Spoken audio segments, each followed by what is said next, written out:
Cyber intrusion used to be the stuff of spy novels.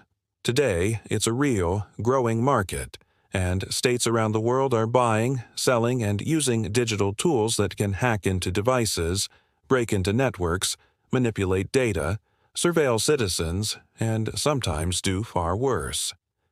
What are commercial cyber intrusion capabilities? They are tools, services, software exploits, or methods that allow remote access to systems, often without the owner's permission. They can range from legally approved pen testing tools to spyware bought by governments to target dissidents. What matters is whether the intrusion is permissioned, with consent from the target or from the device owner, or unpermissioned, without consent. To understand why this matters globally, here are some data and cases. In Germany and across the EU, it's estimated that cyber attacks, many using intrusion tools, cost hundreds of billions of euros annually through data theft, business disruption, intellectual property loss, and infrastructure damage. In East Asia and others, state-sponsored hacking groups are active. North Korea's Andariel Group has been indicted by US and UK authorities. Chinese state-linked hackers have been accused of data theft, surveillance of political opponents, and espionage campaigns targeting foreign government and private sector entities.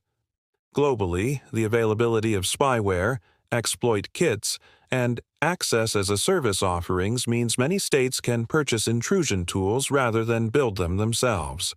This lowers the barrier for misuse.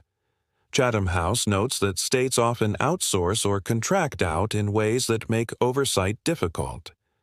In countries with weaker governance, this has led to surveillance of journalists, opposition politicians, activists, or minority communities. Examples: the use of Pegasus spyware in multiple countries, remote monitoring or phone compromise used for intimidation, etc. While legal justification is often claimed, often proportionality, transparency, and judicial oversight are missing. While specific country names are sensitive, multiple reports across Africa, Asia, Latin America document such cases.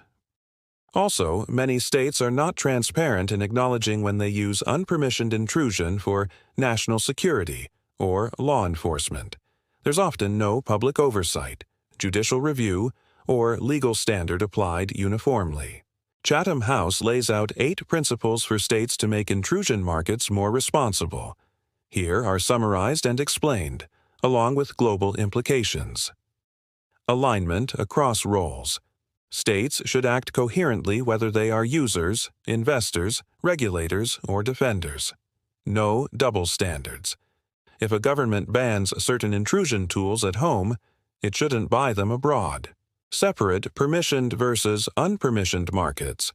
Markets, legal, regulatory, administrative, should distinguish clearly between intrusion carried out with consent, e.g., approved testing, cybersecurity research, defense, and intrusion without consent. Stimulate permissioned markets. Encourage lawful use, bug bounties, vulnerability disclosure, security research, ethical hacking. Support companies that build tools under legal constraints with oversight. Avoid outsourcing unpermissioned intrusion to commercial actors. States should not employ or contract commercial entities to carry out unpermissioned intrusions without sufficient oversight, legality, and accountability. Transparency about unpermissioned intrusion. If states use such tools for national security or law enforcement, they should publicly acknowledge them, to extent possible, and explain thresholds, necessity, proportionality, and remedial oversight. Anti-corruption, governance, rule of law. Intrusion markets intersect with corruption, misuse, lack of accountability, escape from legal constraints. States should integrate their practices with improvements in corruption control, governance, and rule of law. Adopt global standards for data access and responsible behavior. Use OECD principles, UN norms, or similar international norms as minimum standards in dealing with data and intrusion, especially in unpermissioned contexts. Equal standards internally and for transfers. States should apply high standards to their internal practices, agencies, secret services, and to how they transfer or export intrusion tools, commercial sale, or licensing. These are not easy to implement. Some of the key obstacles. States often view intrusion tools as essential for intelligence, national security, counterterrorism. Removing or restricting access may feel like losing a strategic advantage, especially against adversaries who continue to use them. Attribution is hard. Knowing who is doing what intrusion is difficult, especially when capabilities are bought and used anonymously. Regulating the commercial supply chain is difficult. Vendors may not know how their tool is used or may turn a blind eye. Some exploit brokers or vulnerability marketplaces are opaque. There's tension between security versus privacy, enforcement versus rights. Balancing necessity and proportionality versus national interest is challenging. In low-capacity states, lack of legal institutions, lack of oversight, weak judicial independence, corruption, all make implementing high-standard principles hard. In the Quran, the ethics of knowledge, justice, privacy, and responsibility are emphasized. Surah Al-Hujurat, chapter 49, verse 12 says, "O you who have believed, avoid much negative assumption. Indeed, some assumption is sin, and do not spy or backbite each other." While this verse speaks of interpersonal relations, the principle applies to privacy, surveillance, and intrusion.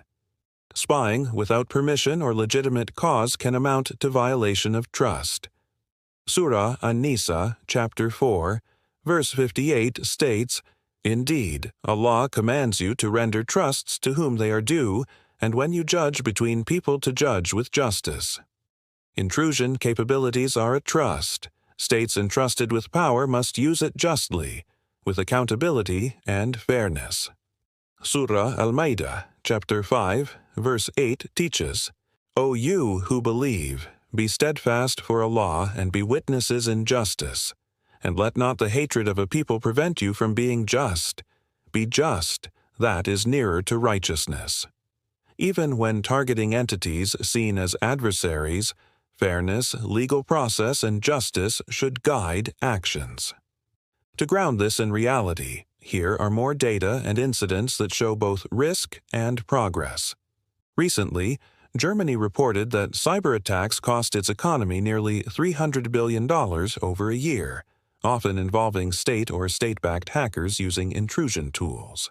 U.S. and U.K. authorities have publicly accused Chinese hackers of state-backed operations targeting politicians, dissidents, corporations, etc., using intrusion tools, spyware, data theft. North Korean cyber espionage campaigns, e.g., Endario, have targeted multiple countries, stealing data or using intrusion for political intelligence or economic gain. These operations demonstrate how even states with lower economic power can leverage commercial intrusion capabilities. On norms and regulation, OECD adopted a Declaration on Government Access to Data held by Private Sector Entities, 2022, that lays out principles like legal basis, oversight, transparency. Here are actionable steps for states, companies, and citizens to move toward responsible governance of intrusion capabilities. Legislate clear definitions. States need legal frameworks that define permissioned versus unpermissioned intrusion, set boundaries, thresholds, oversight mechanisms, regulate vendors and supply chains.